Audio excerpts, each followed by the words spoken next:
Sometimes the people we look down on are the very ones holding the keys to our destiny, and sometimes pride blinds us so much we don't realize until it's too late.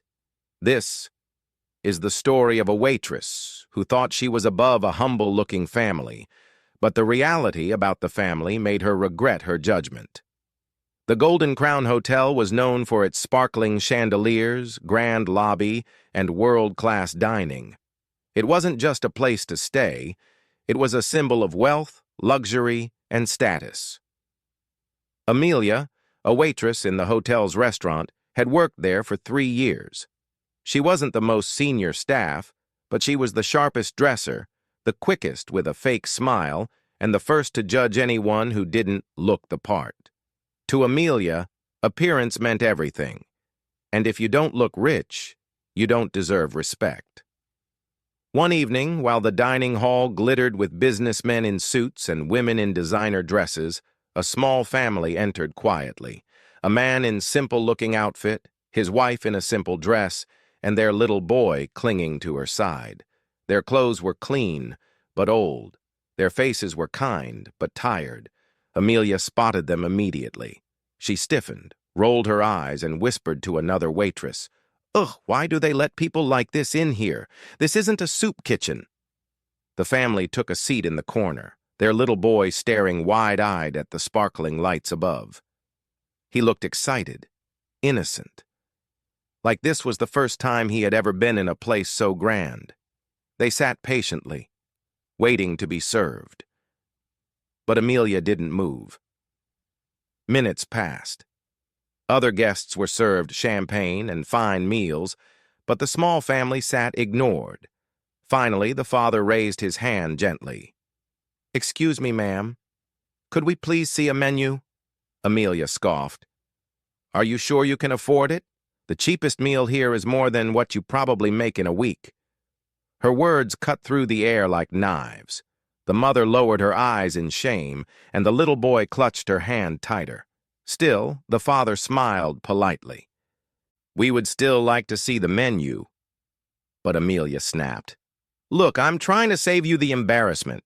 This restaurant is for paying customers. Why don't you try somewhere more affordable?" Gasps echoed from nearby tables. Guests turned to stare, some shaking their heads in disapproval. But Amelia didn't care. In her mind, she was protecting the prestige of the restaurant. The family, humiliated, stood up to leave. The little boy whispered, "Mommy, did we do something wrong?" Her voice cracked as she whispered back, "No, baby, we didn't." Just as they reached the door, the hotel manager, Mr. Collins, entered. A tall man with a commanding presence, he immediately noticed the shaken family. "Mr. Williams, Mrs. Williams, you're here early," he said warmly, hurrying toward them. Amelia froze. Her smile vanished. The father, the man in worn-out shoes, smiled faintly and shook the manager's hand. "Yes, Collins. We wanted to have a quiet dinner before tomorrow's big meeting." The manager beamed. Of course. Please forgive us. You should have been treated like royalty. This is your hotel, after all." The room went silent. Amelia's heart nearly stopped. "Your hotel?" she thought. Her knees wobbled as her mind replayed every cruel word she had just spoken. That poor family owned the entire Golden Crown Hotel. Mr. Collins snapped his fingers, and staff rushed to prepare the best table in the center of the hall. The family was guided back, this time with respect and reverence. But Amelia stood frozen, pale, unable to move. The father glanced back at her. His eyes weren't angry, they were calm, steady, piercing. That look alone was enough to make her feel smaller than ever. The little boy tugged on his father's sleeve. "Daddy, that lady was mean to us. She said we didn't belong here." The restaurant went dead quiet. All eyes turned to Amelia. Her face burned red. The father didn't raise his voice. He simply asked the manager, "Is this how your staff treats guests who don't look wealthy?" Mr. Collins stammered, horrified. No, sir, this is unacceptable. Amelia, in my office, now. But the father raised his hand. Number. Let her stay. Everyone waited. Amelia's chest tightened. The father smiled faintly. Sometimes, lessons are best taught in public. He turned to Amelia. You judged us before you even knew who we were. You refused to serve us because we looked poor. Tell me, is this how you represent my hotel? Her lips trembled. Words refused to come out. The father leaned forward, his voice calm but firm. You thought we didn't belong here, but the truth is, maybe it's you who doesn't.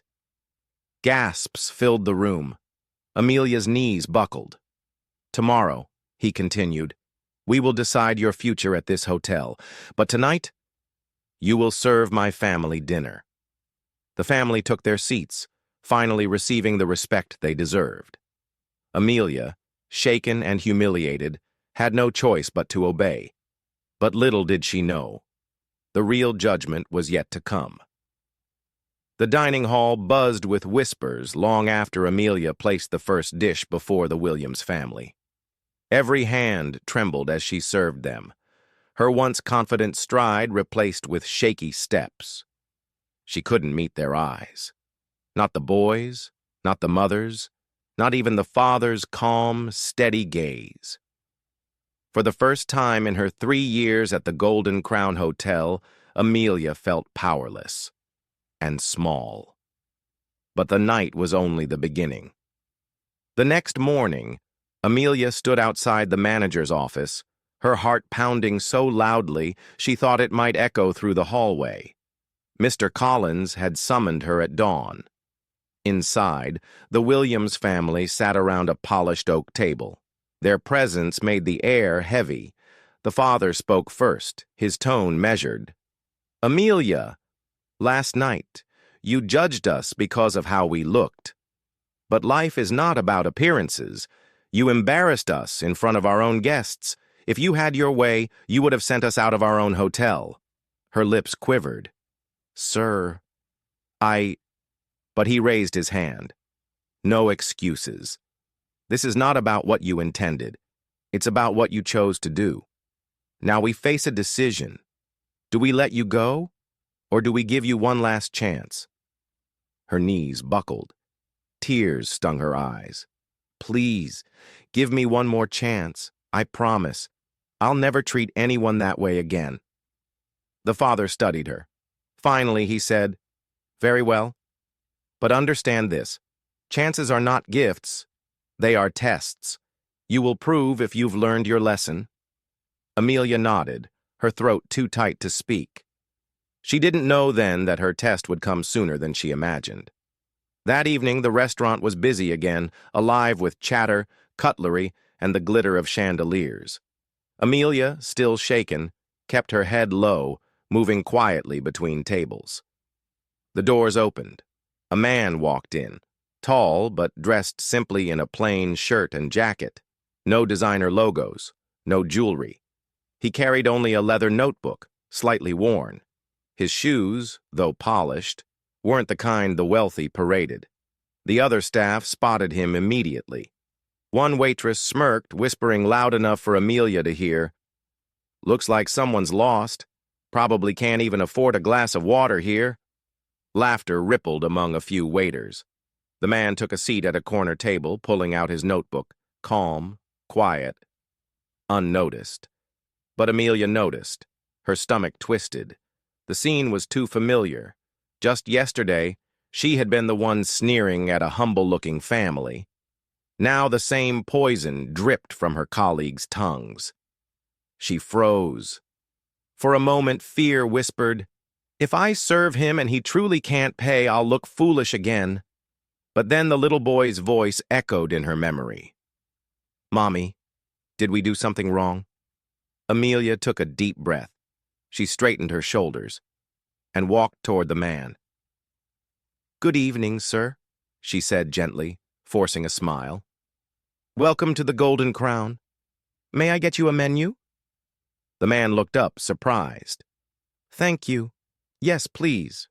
She offered him water, treated him with the same respect she would give any wealthy guest, and when her colleagues rolled their eyes, she ignored them.